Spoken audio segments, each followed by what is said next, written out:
लोकसभा चुनाव के बाद से उत्तर प्रदेश की सियासत में भूचाल मचा है। राज्य में लोकसभा चुनाव के अप्रत्याशित नतीजों से जहां सत्तारूढ़ भाजपा थोड़ी असहज स्थिति में है, तो वहीं विपक्षी काफी आक्रामक होकर उभरा है। चुनाव के बाद से यूपी भाजपा में बड़े बदलाव की कयासबाजी चल रही है। गाए बगाए ऐसी खबरें भी चर्चा का हिस्सा बन रही हैं, जिनमें दावा किया जा रहा है कि यूपी भाजपा के अंदर सब कुछ ठीक ठाक नहीं चल रहा है। जौनपुर के एक भाजपा विधायक, जिन्होंने ऐसी ही परिस्थितियों में 2027 के यूपी चुनाव में हार की भविष्यवाणी करके इस तरह के कयासों पर काफी हद तक मोहर लगा दी और अब यूपी के डिप्टी सीएम को लेकर विपक्ष हमलावर है।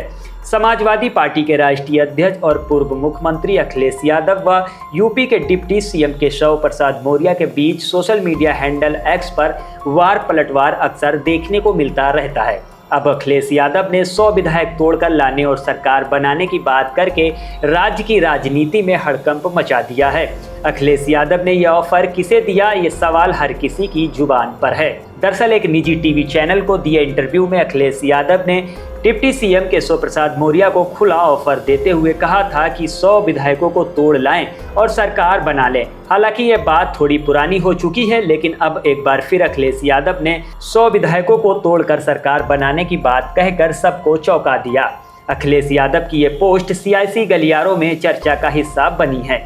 कहा जा रहा है कि अखिलेश ने फिर से डिप्टी सीएम केशव प्रसाद मौर्य को यह ऑफर दिया है। फैक्ट ये भी है कि अखिलेश यादव और केशव प्रसाद मौर्य के बीच वार पलटवार चलता ही रहता है, इसलिए ये भी माना जा रहा है कि उन्होंने डिप्टी सीएम को हिट करने के इरादे से ही ऐसा पोस्ट किया है। इसके पीछे की खबर ये भी बताई जा रही है कि भाजपा और सरकार के प्रमुख लोगों के बीच खींचतान चल रही है और इसी बहाने अखिलेश यादव बार बार डिप्टी सीएम को हिट कर रहे हैं और वह उन पर तंज कसने का कोई मौका गंवाना नहीं चाहते हैं।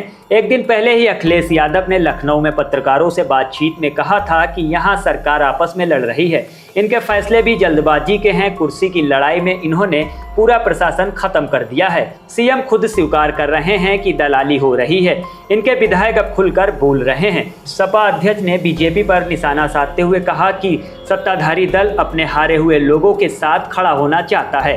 ये लोग कमजोर पड़ गए हैं। डिप्टी सीएम और सीएम के बीच कुर्सी की लड़ाई में जनता परेशान है। दूसरी तरफ मुख्यमंत्री योगी आदित्यनाथ ने एक दिन पहले ही राज्यपाल आनंदीबेन पटेल से मुलाकात की।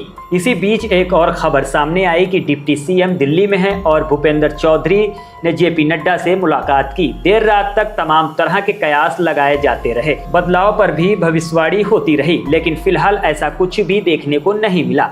इतना जरूर है कि यूपी का मुख्य विपक्षी दल समाजवादी पार्टी सत्तारूढ़ भाजपा पर पहले से कई ज्यादा आक्रामक है और उसे पिंच करने का कोई अवसर नहीं छोड़ रहा है।